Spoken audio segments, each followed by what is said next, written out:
Kaimere is a distant planet. It is defined by waves of life brought from Earth and set free to evolve independently in this new context.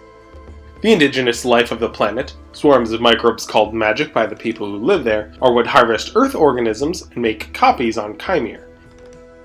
As the asteroid which concluded the Mesozoic never struck Kaimere, dinosaurs remain the dominant terrestrial megafauna.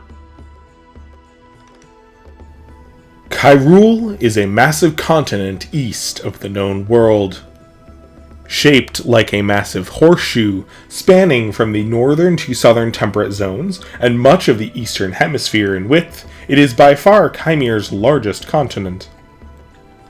A huge interior seaway provides wind and water to its interior, saving Kairul from being an entirely desert wasteland.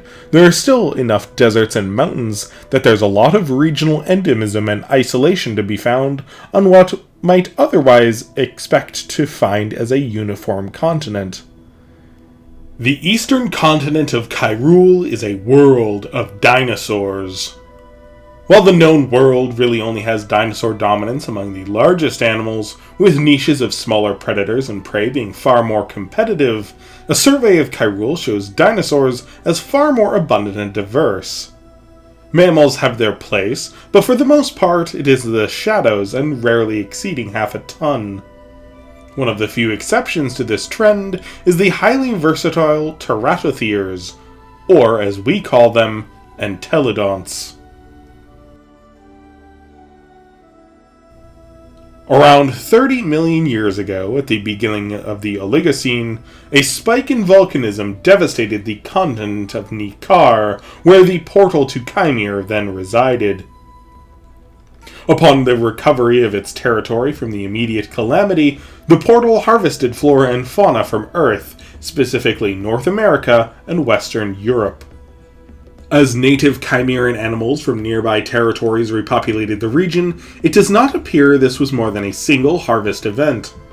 Though some animals of this harvest had some impact, for the most part, anything larger than a few hundred pounds was replaced by native dinosaurs. One of the few exceptions was the Entelodonts.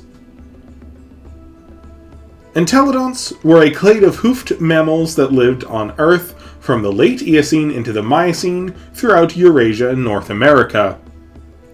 Though long assumed to be related to pigs, more recent studies find them to be related to hippos and whales. Their earliest members were small woodland creatures, but as Earth became increasingly arid and more forests gave way to grasslands, Entelodonts got larger and more specialized to open terrain. This lineage culminated in one of their largest and most open-terrain adapted representatives, Daeodon, the Terminator pig.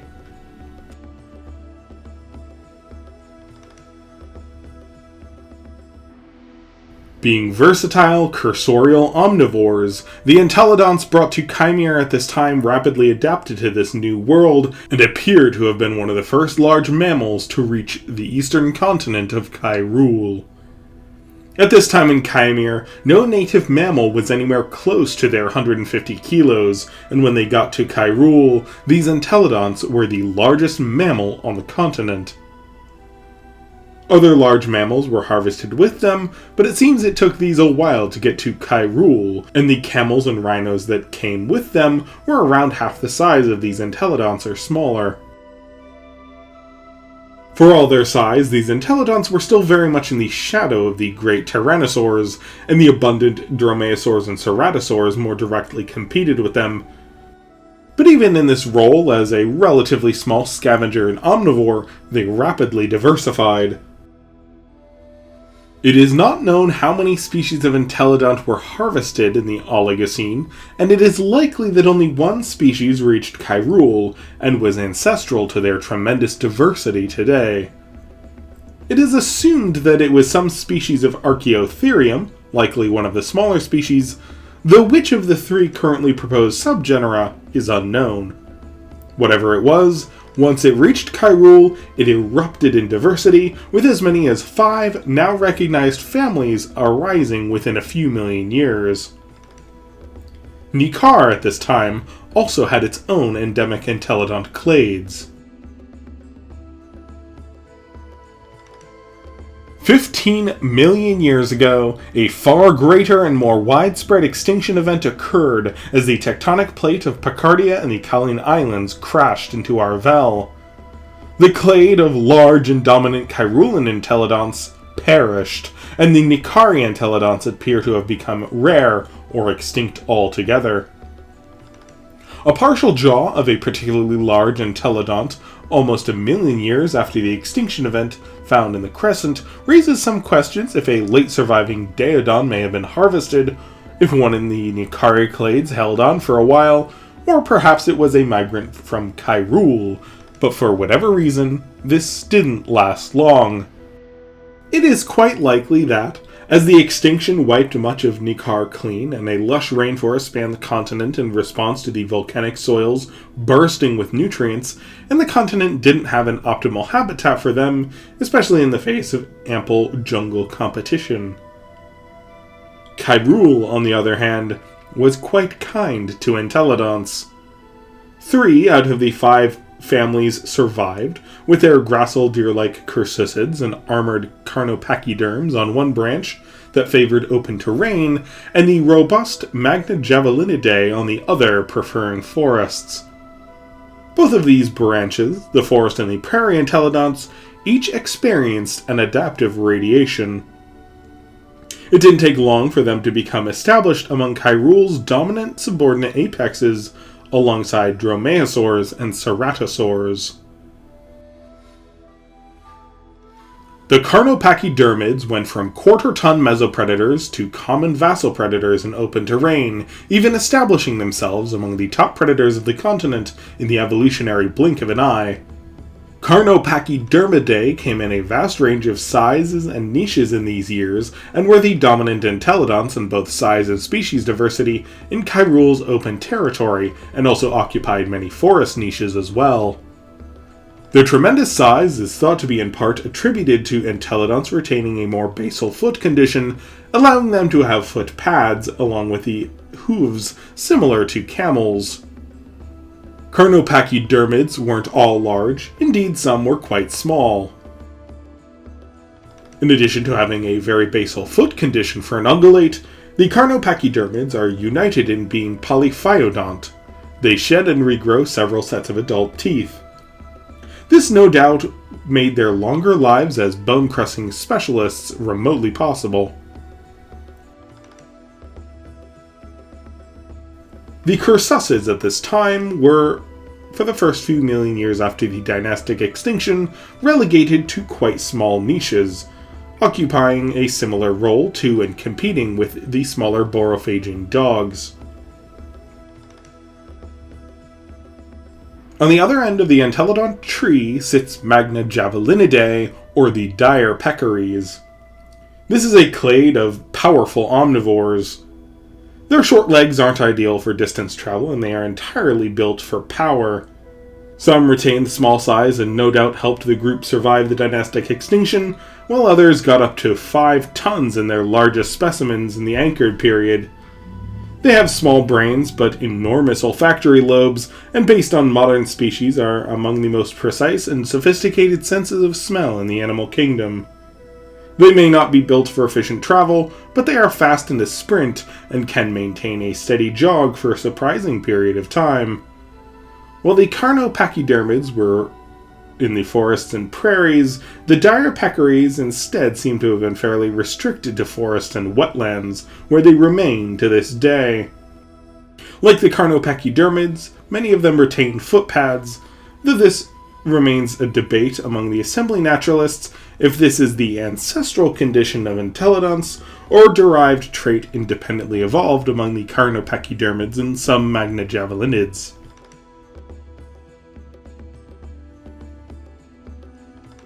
The arrival and dominance of Megaraptorans 8 million years ago coincided with the continent becoming more arid. This new killer, coupled with a massive climate change throughout Kairul, pushed all native giant predators to specialize. Carnopachydermids took a severe hit at this time, with their initially tremendous diversity rapidly declining. The Magnajavelinids also found a reduction in diversity as the vast forests upon which they relied went into decline, as the vast forests upon which they relied were reduced. As Kairul became more arid and many sections of forest opened to grassland and fern prairie, the Cursussids took the relay baton from their armored Carnopachydermid cousins and have thrived ever since. The Syncaninae were a clade of Cursussids that became highly specialized in running, even among their already fast-running kin, with fused ankles and compact hooves. While Carnopachyderms were more intelligent than their ancestors, the Cursussids took this trait to an extreme, compromising their powerful bites for an ever-increasing cranial capacity. In modern Kairul, the Cursussids are by far the most abundant and speciose clade. With high intelligence, social complexity, and very efficient limbs that make them impeccable runners, they are highly successful as predators and herbivores. The Magnajavelinids are not as common or diverse, but they have recovered from their bottleneck 8 million years ago as forests returned, and still have numerous species throughout Kairul. The Bokodu is the great legacy of the Carnopachydermids, though with a range spanning much of the west and north and several proposed species throughout, it holds fast to the legacy of its formidable ancestors. Though the Leucrotta or Nahashet of Nikar is the only Entelodont of the known world, the Assembly quickly learned of others from the Great Library, and many more throughout their expeditions to Kairul. Over a century before the Entelodonts were named on Earth, they were called Teratothirs, meaning monstrous beasts in ancient Greek, as named by the Assembly naturalist Dr. Thompson. Though some in the Assembly now call them Entelodonts, and it has been their formal name since it was coined in the late 1800s, Teratothirs remain a favored term among most in the Assembly when more casually referring to these animals, and it is also the broader clade name for them and their cousins on Earth. However, for the sake of clarity among my Earth-based audience, I'll continue using Entelodonts for the clade overall throughout the rest of the video. For the most part, Entelodonts are omnivorous. Their teeth reflect this compromise, with flat incisors to crop vegetation, massive canines to kill prey, sharp premolars to cut flesh, and powerful molars to crush bone and tough stems. While they can and do kill prey, sometimes prey larger than themselves in a few species, often their strikes are opportunistic and favoring smaller fauna. Having a majority of their diet being vegetation means they don't have the same pressure to make kills as more dedicated predators, and can therefore be more selective. For the most part, they prefer leaves, fruit, and roots, though some of the Cursussids will feed on more abrasive vegetation like grass to supplement their diet. Entelodonts have powerful jaws that can inflict lethal wounds, but often they instead rely on their efficient strides to keep pace with an injured prey animal and wait until it's weak to strike. They are very efficient scavengers, with strong jaws able to process bone and tremendous power to chase off other predators from their kills, coming in fresh while the competition is tired from a takedown. In the more burly side of the tree, the canines are often worn blunt from excessive consumption of bone. The Cursussids have weaker jaws, so don't process nearly as much bone, but an upside of this is that their canines tend to be more efficient killing implements.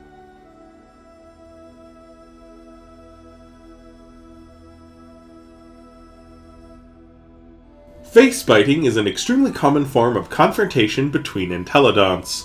It is how males compete for mates, how both sexes assert their claim to a territory, and in courtship between the sexes. It can be extremely violent, sometimes even ending in severe maiming and death, but it has a potential for more tender application. With thick hide and facial bones, killing is rare. Most death from face biting is a consequence of secondary infection, though even this is rare as entelodonts have among the most robust immune systems of any mammal, to the point that they are a valued subject of medical study by the assembly.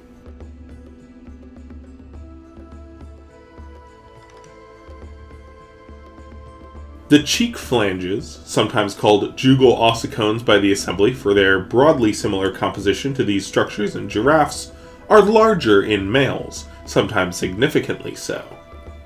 They tend to feature at least a spot, if not more striking patterns. These, along with the pairs of struts along the lower jaw, are display structures. Sometimes males will target these in their duels.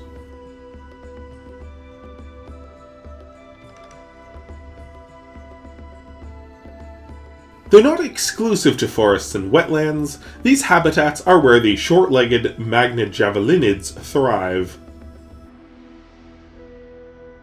The Teratothere genus Magnajavelina has almost a dozen species throughout Kairul, with the type species M. magnajavelina being the most famous. This animal, also called the common Teratothere, is quite typical for a magnajavelinid. Males live in bachelor herds, dominant males tend to live alone, and sows form large herds, typically ranging between 50 and 20 individuals in their squeakers. Magnajavelinids have more young per litter than other branches of entelodonts, and among these, the common Teratothere is the most prolific, with sows often having a dozen squeakers per litter. They are also much faster growing than the other branches of entelodonts, with sows reaching maturity by their second year and boars their third. Dominant boars are 5 years or older, and generally favored as mates.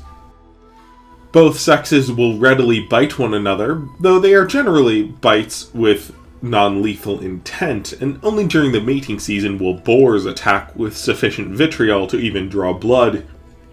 Boars don't remain long after mating and take no part in raising their young. They are generally nocturnal, preferring to remain in crude burrows during the day. This species has been domesticated independently on numerous occasions, which will be covered in greater detail in the domesticated segment at the end of our episode.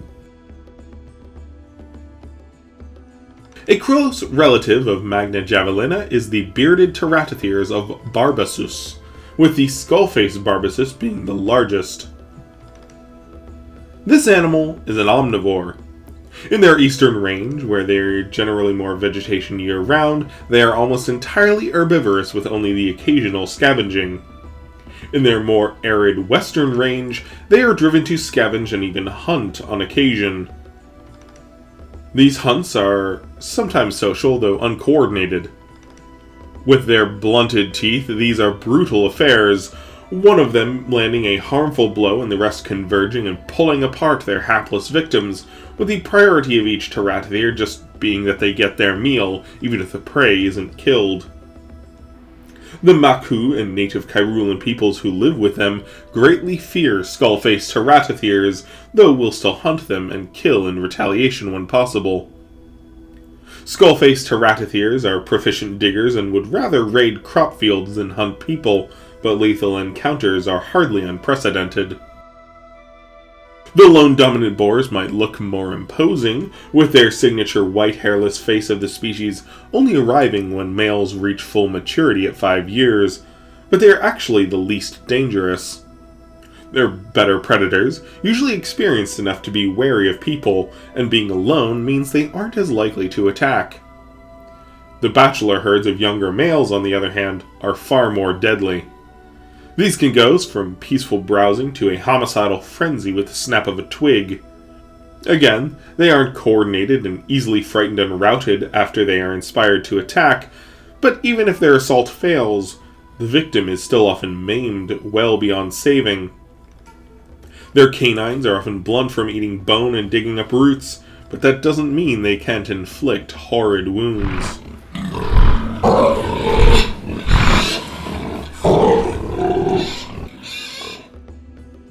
Another common species of magnet javelinid is the epochs. These are small animals.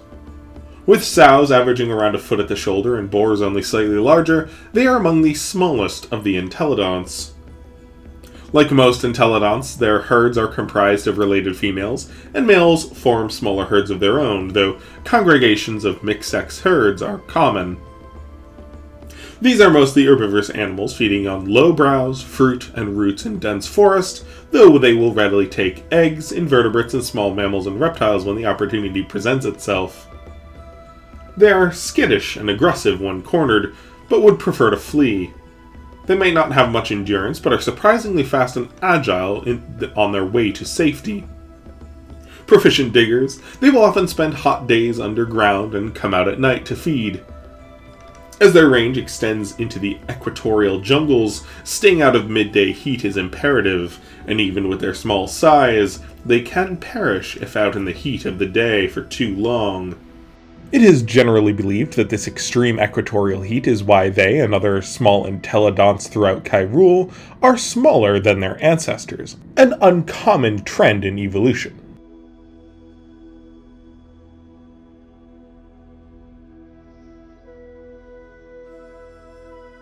Debatably the largest, and certainly the most famous of the magnet javelinids, is Teratotherium itself. This great beast is spoken Gukamu Bakamu by the Maku, a name which means, I would eat a god if he stood in my way.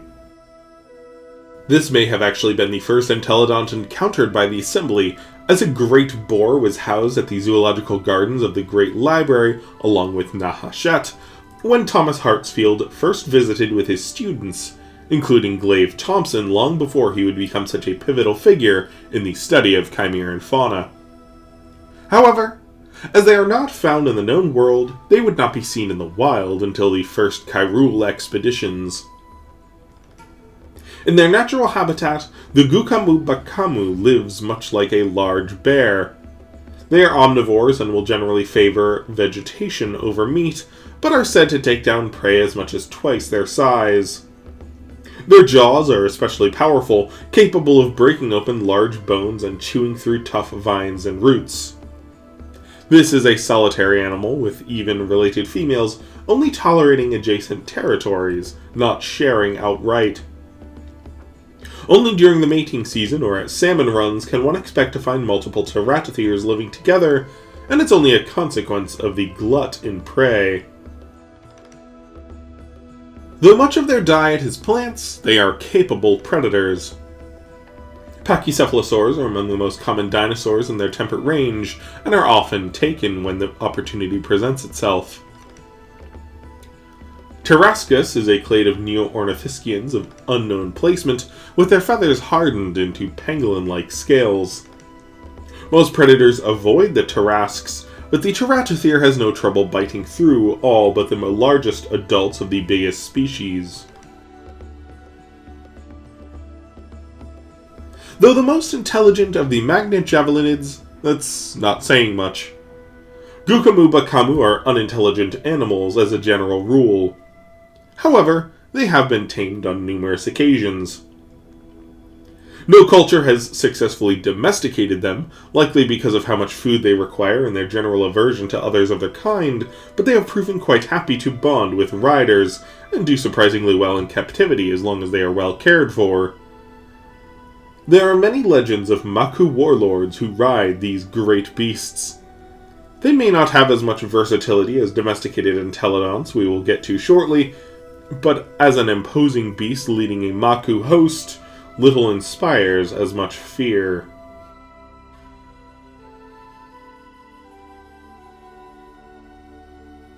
A close cousin, either within the same genus or sometimes assigned their own genus Teratopotamus, is the Kairul hippo. They are slightly more social than the Gukamu Bakamu, with sows and boars forming sex-segregated small herds, and are seemingly hairless. and up to 5 tons in their largest boars, though sows are generally 1 to 2 and most boars 3, they are arguably the second largest entelodont. They may be shorter than Gukumu Bakamu, but are slightly heavier on average in most studies, so if they or their cousins get that title is a matter of debate. At the end of the day, it's hard to say, as neither animal has a robust enough sample size of verified specimens to say.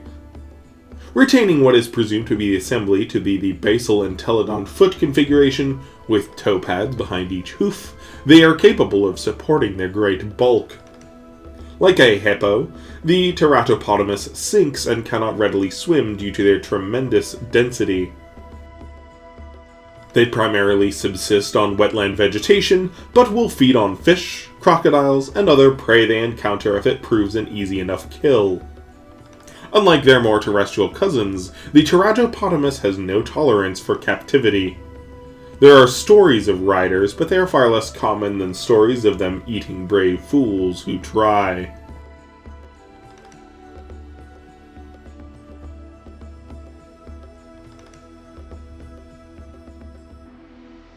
Though the title of second biggest entelodont is up for debate, the first is not.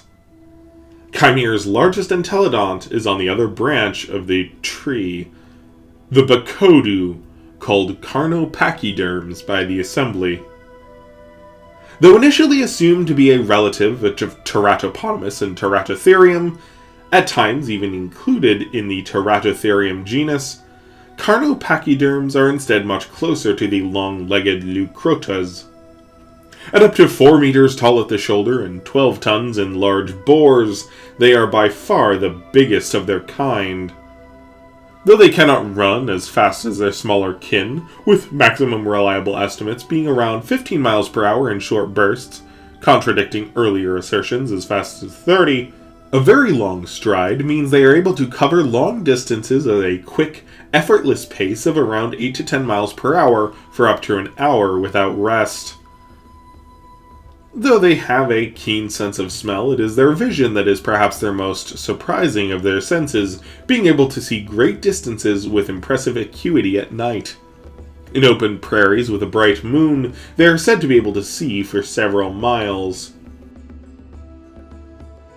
Though there are numerous populations and possibly species throughout the northern hemisphere and western peninsula, boars freely travel between and mate with all these, so most in the assembly simply include them all as the same animal. Though able to subsist on vegetation, and indeed sows generally stick to forests and feed on leaves, fruit, and roots, boars are often more predatory and stick to open terrain. Both sexes have incisors and molars more adapted to feed on vegetation, so they often rely on a clumsy and brutish ripping and crushing when both killing and feeding on meat. It takes them much more time to process a kill, and their incisors and blunter canines make the initial ripping into a carcass a bit challenging at times. While they do shed and grow new adult teeth, a trait unique to the carnopachyderms, it only happens 3 to 5 times after maturity, and rarely after their 40s, so having such an abrasive diet still wears their teeth down. Boars do most of their hunting at night, both to avoid the heat and the competing megaraptorans and other theropods, which tend to hunt during the day, and thanks to more hollow frames are much better at endurance in the heat. This niche partitioning, hunting at a different time of day as the megaraptorans, and browsing during the day, is how they are able to share a niche with these otherwise dominant theropods. At their size and bulk, Bokudu are not well equipped to catch smaller prey. They can and do bring down titanosaurs up to twice their size, but even at parity this can be quite dangerous, and titans can cripple a Bokudu with a well-placed shoulder check. Lacking tremendous speed or precision given their short necks, the Bokudu would make a poor exclusive carnivore. Boars in particular do hunt, and some become quite experienced and efficient killers, but it seems most males don't learn to hunt, perhaps a consequence of how dangerous the first few lessons can be. The boars who do become dedicated killers are few. Most are instead opportunistic, mostly browsing but taking the fight to injured or sick animals they come across. However, with their senses and tremendous power, even those without much hunting skill are prolific scavengers, well capable of driving most predators from a kill. They may not want to take a fight to an Uktan, but after the theropod has had its fill, the Bokodu is happy to feast on the remains.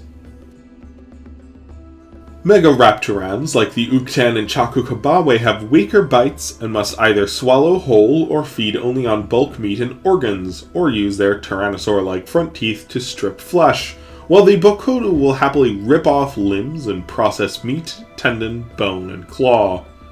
Sometimes they and their competitors come to blows, but usually it isn't necessary. The two aren't really after the same parts of a carcass, especially after the choice organs are gone, so there's no strong incentive to battle. Megaraptorans with young may defend a kill as their chicks can get more out of a kill than adults, but even then, Bokodu are patient. In times of desperation, say a long dry season, the two animals may come to blows and even prey on one another, but again this is a rare and extreme event.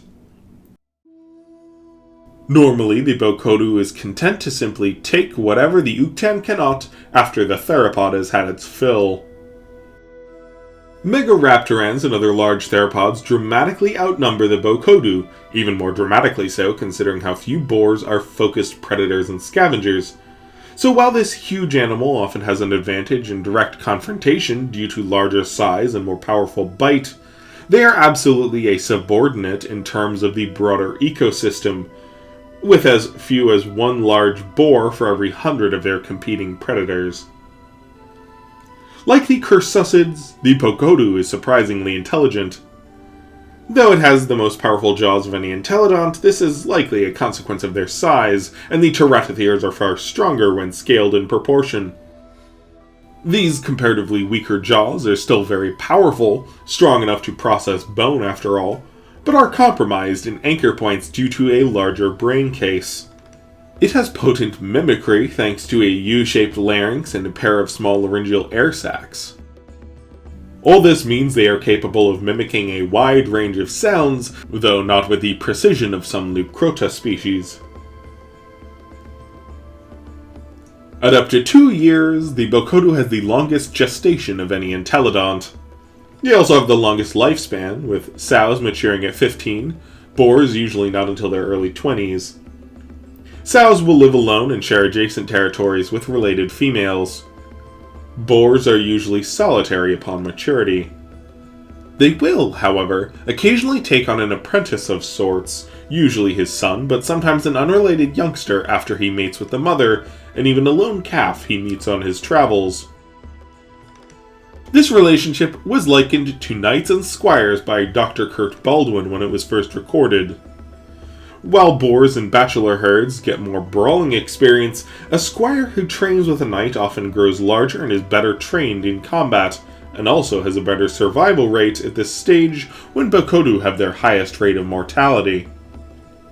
While less than 10% of male calves are taken on as squires, they reproduce at a much higher rate and make up a vast majority of maximum-sized boars, and are a testament to the value of protecting and guiding young boars in this most vulnerable period of their lives.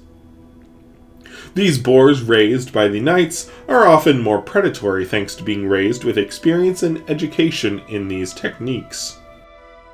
They also fare far better in an engagement against an Uktan or other Megaraptorans, as they learn when to avoid, when to engage, and when to go for the kill.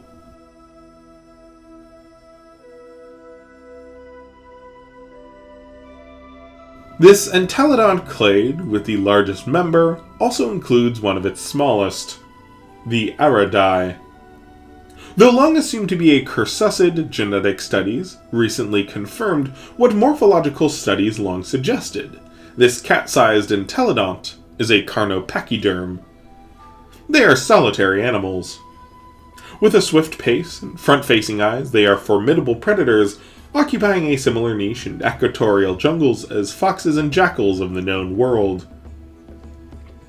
They are the most predatory of entelodonts, with the only consumed vegetation being the occasional nuts and fruit, and most of their diet being insects, eggs, and small mammals and reptiles.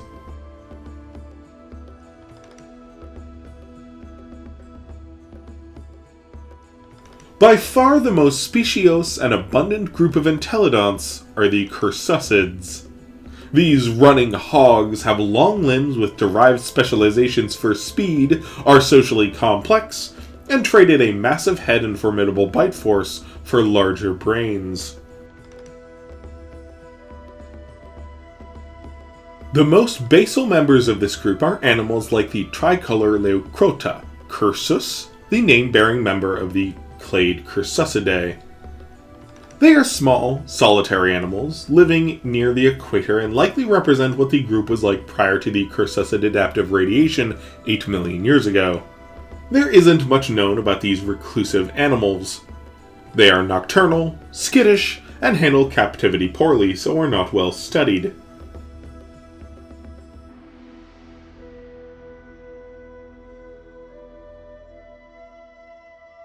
Other Leucrottas are much more abundant. Of these, the most diverse and successful are the Leucrottas of Cincaninae, so named for their fused or married metacarpals and metatarsals. They are among the fastest animals in Kaimere, with the gold-side Leucrotta reaching a sprint of 60 miles per hour, close to the pronghorns and Kairul and cheetah, which itself is the fastest land animal on the continent.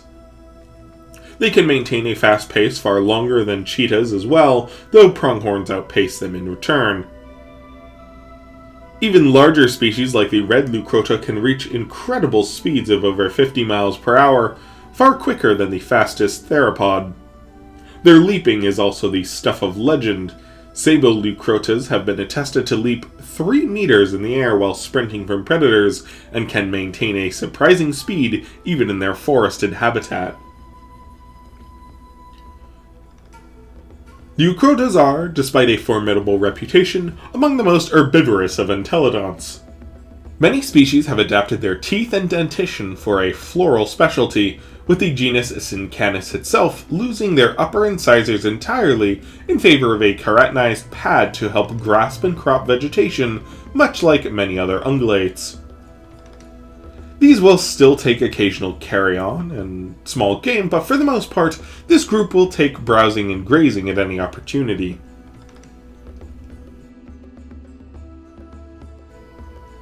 Largest of the Leucrottas is the genus Leucrocotta itself. With the Nahashet we met last episode being the only entelodont of the known world, a species in northern Nakar, and 3 species in Kairul, this is the entelodont genus with the greatest range. They vary from a donkey-sized kara to the ba'abro, which can reach the size of a large horse. Leucrocotta generally favor browsing for leaves and fruit, but they happily scavenge and hunt, sometimes in albeit uncoordinated groups. This versatility in diet, coupled with their cursoriality, is generally said to be the key to their widespread success. Ba'abro were, at some point, domesticated by a Kairulan society. The history of this process is unknown. As wild animals are just as athletic, skittish, and aggressive as their related species that have no history of domestication, the question has been raised of magic playing a role in their original taming. However this happened, Ba'abro have become the mount of choice for many Kairulan peoples.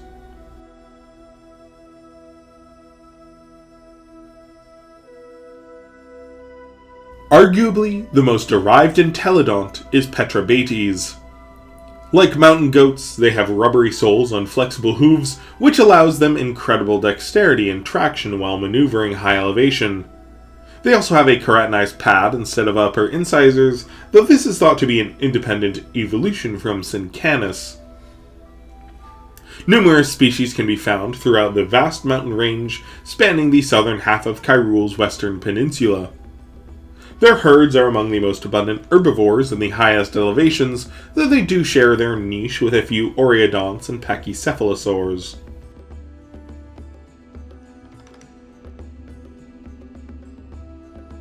The other major clade of cursussids are represented by the Fenrirs, named after the large wolf in Norse mythology. In two genera, commonly called the hoofed bears and hoofed wolves, there are widely recognized 6 species, though there are tentatively more within these populations. Largest is the grizzleback or grizzly Fenrir, the type species of the genus Leucrottas, standing close to 6 feet tall at the shoulder hump of the largest males. They are endemic to the eastern woods of the Hashaian Peninsula, preferring to live in open forests. The grizzleback usually hunts prey their size or smaller, though much of their diet consists of plant matter. They are ecologically quite similar to the Gukamu Bakamu, and it is theorized that without the mountains separating the two enormous Entelodonts, one would surely drive the other to extinction, and it is unknown what might afford each the edge in their respective range that otherwise excludes the other. They are extremely similar to their close cousin, the great white Fenrir, which occupies the mountains separating the grizzleback and the great Teratothere. This animal is a bit smaller and shorter, though they will occasionally mate with grizzlebacks in the eastern lowlands where the two species intersect in range, and it is sometimes regarded as a subspecies or even color morph of the grizzleback. However, their hooves are wider and more flexible, an adaptation to their high elevation, so most naturalists maintain their status as a distinct species.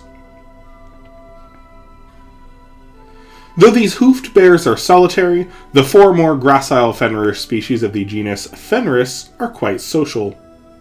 Most live and hunt in groups, usually a dominant pair, a few relatives, and their collective offspring. Cubs of the dominant pair receive a vast priority, though subordinate females will sometimes add a few young of their own to the crush. The hoof dog, or common Fenrir, is the smallest, and demonstrate the greatest social plasticity, with many being solitary, but sometimes forming packs with over 70 members. The hoof dog is the only member of their clade found north of the equator, where the absence of their larger cousins can be seen in an increase in size and social dominance. Packs of gray and red Fenrirs dominating cursorial mammal predator niches in the south is often suggested to explain the small and subordinate status of dogs and hyenas in southwest Kairul, and the absence of large Fenrirs in the northern hemisphere may be how dogs and hyenas are able to get much larger there. Though, as with all Entelodonts, much of their diet is plants, Fenrirs are active predators, among the most predatory Entelodonts. With their reduced bite strength and running adaptations, they're favoring cursorial prey over the slow armored game preferred by the other 2 Entelodont clades. It must be said, a reduced bite force doesn't mean they have weak bites. They are able to crush and tear with ease, they just don't pulverize bone on a regular basis like the Gukamu Bakamu. The Great Fenrir is largest in this genus. These predators thrive in the prairie of southern Kairul. While housey grass is present, it is very much subordinate here, with the competition evolving alongside it, and being much more capable of keeping it contained than it is amok as an invasive species in the known world. Megaraptorans like the Chakukabawe are the apex predators here, with the Fenrirs suffering competition from a range of abelisaurids, dromaeosaurids, and other small theropods, and the occasional Bokodu certainly steals a few kills, but generally speaking the common Fenrir is the top mammal predator in this habitat. They are considered the most intelligent of Entelodonts, though this title is probably equally shared by the rest of their genus, and are observed executing a wide range of complex maneuvers in their hunts. While it's true that often it is the dominant pair doing most of the work, with the faster sow corralling the prey and the more powerful boar making the kill, larger packs are often seen to be quite sophisticated. Perhaps thanks to integration with feral domesticates, there's a lot of color morphs found in this species. Most in a given population are going to have the golden sides, gray back, and white bellies, with dark stripes, but red, white, black, and gold morphs are all well accounted for. Cursussids and carnopachyderms can all mimic, but this ability is perhaps best observed in the Fenrirs. In wild animals, it usually just manifests as them matching the cadence of human voices, but they have been heard copying words and even sentences with staggering fidelity. 4 species of Entelodont have been successfully domesticated: the Great Fenrir, the Common Fenrir, Ba'abro Leucrottas, and common Teratothirs. Great Fenrir and Ba'abro are large enough to be ridden and assist in labor, hoof dogs are kept as companions, and Teratothirs kept for their meat. Though all are still omnivores, all 4 domesticated forms tend to be more herbivorous than their wild kin. The most famous application of these are the Entelodont riders of the Fenrir prairie. This comprises numerous cultures of nomadic peoples who ride Fenrirs and Leucrottas. They are quite feared in open combat, thought to be as much of a pressure for other Kairulans to live in fortifications as large theropods are. Leucrottas are more comfortable to ride, and the prairie nomads often prefer them for travel, but the more intelligent and better armed Fenrirs have their advantages. Typically, a jockey has to be fairly small to comfortably ride a Great Fenrir. The nomads are on the smaller side on average, so this usually isn't a problem, but for larger warriors, a special breed is favored. Great Fenrirs have been bred with grizzlebacks and great white Fenrirs. These offspring are usually sterile, but with tremendous size and power of the grizzlebacks, and being quite proficient over uneven terrain in white Fenrirs, they are quite desired as mounts despite a wide range of breeds being within the Great Fenrirs themselves. Though Leucrottas will mimic voices, they don't seem to understand what they're saying, and can only really comprehend a few words. Both species of domesticated Fenrir, on the other hand, have an admittedly limited yet reliable capacity for understanding commands and speaking on their own. A few remarkable individuals are said to have full capacity for speech, though the Assembly was unable to verify this claim. The few domesticated Fenrirs and hoof dogs they did meet were quite vocal, so it doesn't seem outside the realm of possibility.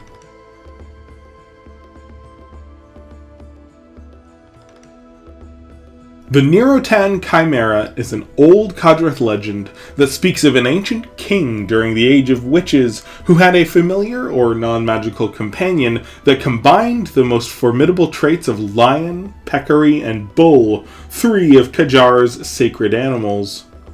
This beast was mountain companion of the Witch King, who would allegedly go on to found House Neurotok. For many centuries, this was assumed to be myth, but the stories bear a striking similarity to the domesticated Fenrirs and Leucrottas of Kairul, and it's possible one of these beasts was traded to the king, then became a symbol of sorts. Lions were and remain sigils of the house itself, but this strange chimera is often used to represent the founding lord and his descendants who wish to evoke this most formidable ancestor. Rumors that the chimera's skull remains within the reliquary of House Neurotok, along with many other artifacts, remains unverified. There are numerous animals that have been mistaken for some of these Entelodonts over the years. Peccaries, or a sister group, are present in Kairul, as are numerous Oreodonts, which are easily mistaken for small Entelodonts.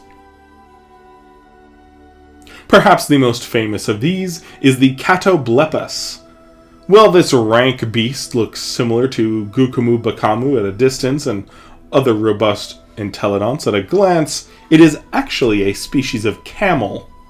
They are entirely herbivorous, though just as dangerous as Entelodonts, for which they are so often mistaken.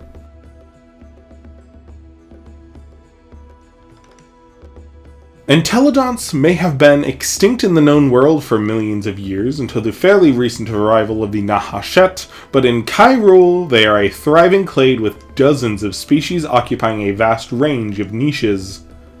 Kairul is often regarded as a continent of dinosaurs, But the success of the Entelodonts is a testament to mammalian versatility and tenacity.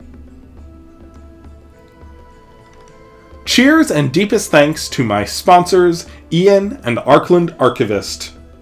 At their generous agreement, I got several additional sponsors who added to the art budget, much like I did for Shark Week, including Andrea, Christian, David, Gage, Glarn, Luna, Peter, Sam, the Siren Lord, and Thomas.